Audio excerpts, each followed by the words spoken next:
nilay at sikhay.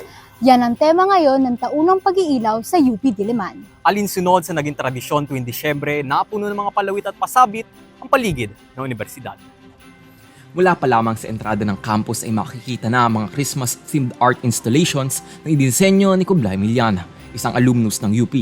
Tapok sa kahabaan ng University Avenue hanggang sa iba't ibang mga gusali at espasyo ng campus ang mga pasabit na nasa hugis ng isang bangka at alon.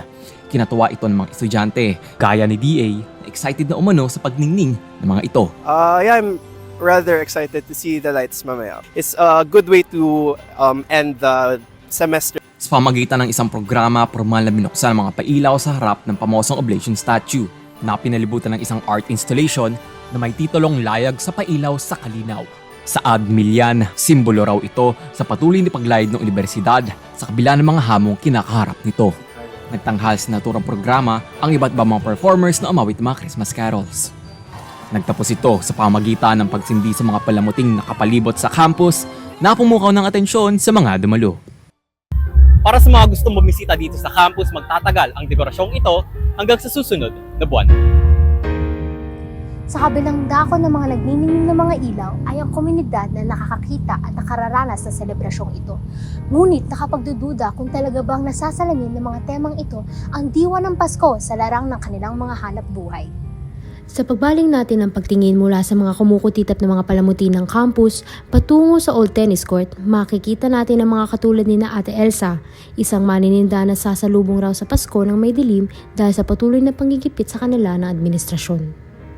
Oo, ngayon talagang Pasko. Wala, ano lang talaga kasi kulang. Ngayon, ramdam ko talaga ngayon yung Christmas, hindi siya mere. Wala mang lang pang bigay kahit pamasko. Kahit pamasko lang sa tao na ano. Kasi dati may kahit paano meron. Sa pagsasalaysay ni Ate Elsa, pagsisikhay na nga lang ba ang sagot sa kanilang mga danas? Bilang basta babangon pa rin kami at malakas pa rin para lumaban. Naging bahagi na ng tradisyong tatak UP ang pag-iilaw. Hindi lamang nito napasisigla ang Pasko sa komunidad, ngunit naging paraan din ito ng ating pagninilay sa mga hamon at karanasan na tila bang nagpapaigting sa ating mga puso.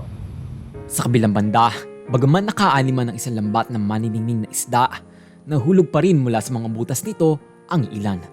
Sa mga kwentong gaya ng kay Ate Elsa, tila bakas ang pagkahulog nila dahil sa mga butas na ito.